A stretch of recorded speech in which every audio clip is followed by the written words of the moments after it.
over on our right hand side, you'll see a flat rock face with another 6 square holes. These two points used to anchor each side of a chain. This chain was called jawbones, used to lay across the seabed. When enemy vessels were approaching the harbour, the men spread an arm of castle on them, with the chain taut, so as to leave them on the surface. The vessels they get caught on that chain and held there for the cans to start the cars to blow to pieces. These cans being known as mouldering pieces, as they were exploded, it just made people behind them, as they did in front. Standing counter bay wasn't very good. They didn't secured that chain in Dartmouth Harbour, that chain burnt up for record 10 times. That was John Hawley, who also legalised pirates for a time in here. He's actually buried in the churchyard behind the castle. That is the churches of Petrols, built back in 1192. In these days, only one song in there for his song.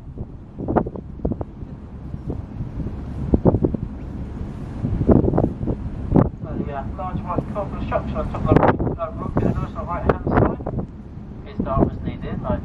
It flashes 3 beams of light 8 miles out to sea, a red, a green and a white. Every time we get to Dartmouth Harbour on a dark winter's night, we can look quietly and end up safely in the harbour. If you strange where the green sails, you may get water.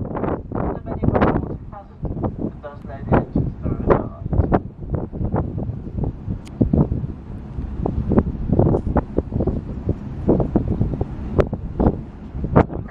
Left-hand side is Warfleet Creek.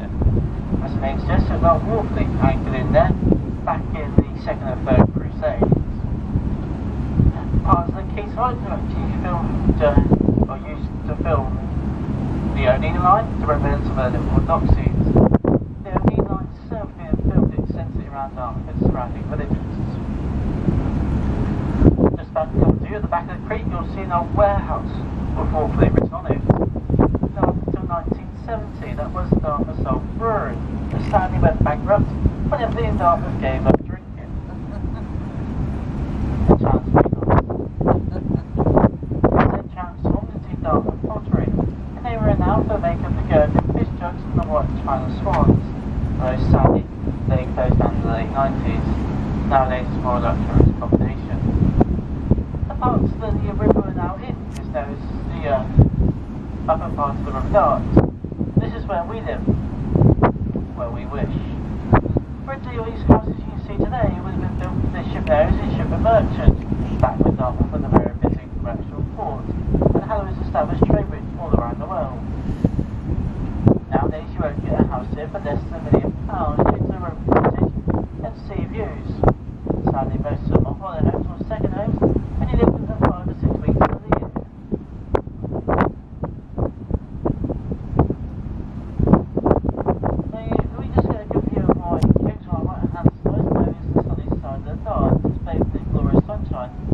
We'll be right up until about this evening, whereas Dartmouth on our left hand side is going into the shade. As you make way around this large bend, you can see the landing stage that we had alongside in a few moments' time. High on top of the hill above that, you can see that large red and grey brick building. Now that is the Britannia Royal Naval College. The foundation stone was laid back in 1902 and the college was opened in 1905. The purpose-built college was built to replace 2 aging men of warships that were anchored in the centre of the river. They were the HMS Britannia and the HMS Hindustan. Although sadly, on completion of the college, both those vessels were dismantled. Those at the college were young men and women come to be trained as naval officers. Not only do we train their own navies, we train friendly foreign navies as well. And at present, this college can get up to 520 letters at any time. Even the older male members of the royal family have done some training there. And Prince Charles, Prince Andrew, and even Prince Edward did a grueling 2 weeks before he went up to join Andrew's or whoever. There's at the college where our present Queen Princess of Greece when she was a 13-year-old princess. She was attending a passing out parade, and the young Duke was assigned to their official escort during his 2-year naval training. Well folks, as you see we are making our way in towards the pontoon. We're going to be on side in a few moments time at the end of the trip for some of you. Halfway point for those of you going back.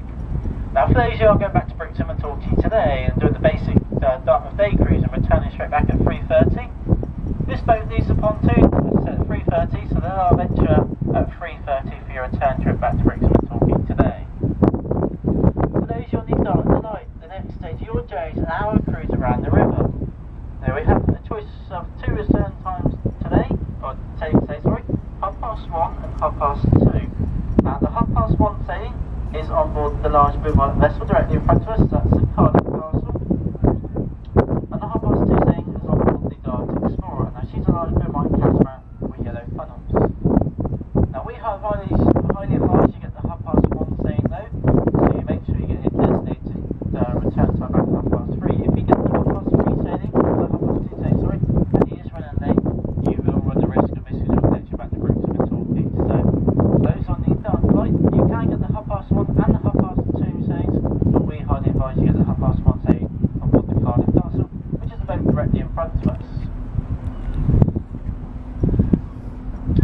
For those on the sea train adventure, the next stage you're going to catch the ferry from the pontoon on our left hand side over to Kingston on our right hand side. Now the ferry you require is directly on our right, the little blue and white one there, the Dartmouth Princess. She goes from the berth directly in front of the Cardiff Castle every 10-15 minutes, but please allow yourself a good half an hour before your train is due to depart, and that will give the ferry enough time to get you back over to Kingston to get to your train. For those who have any other questions or queries or would like to upgrade any of the tickets, we do have a clay mark kiosk at the top of the ramp in Dartmouth. Head in, there's a lovely young man called Ian, and he'll do his very best to answer questions or queries you may have. We have another lovely view of one of the old Brixton sailing towards, ahead of us on the right hand side on the mooring buoy there. The green hull vessel is the Providence. Again folks, if you have enjoyed yourselves today, we do hope you enjoyed the commentary, the sighting of the porpoises and then the seals on the rock as well. If you have enjoyed yourselves, I'd like to show your appreciation. There has been a custom of dating back to old pal seamen, so in place of a skipper's hat on the seat by their gangway. Of course, anything's been there is purely voluntary, but please are not feel obligated in any way. I don't know if it's been there, it's gratefully received, it's maybe amongst the crew. Heavily tapped and given to those pirates up and weather.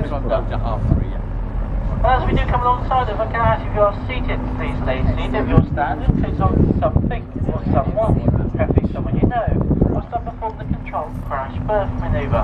And once you are safely tied up alongside, I will let you know it's safe to disembark. Again, on behalf of the crew Dartmouth, thank you very much for travellers today. Please enjoy your time here in Dartmouth and come back and see us again soon. For those who are leaving us now, we know it may not be this year, so we take this time to wish you a very Merry Christmas and Happy New Year.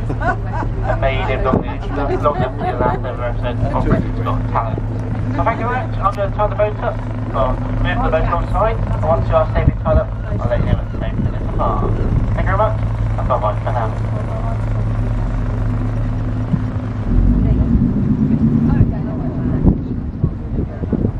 No, is this one?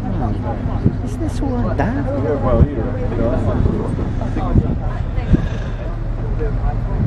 No, not that one. Everybody down.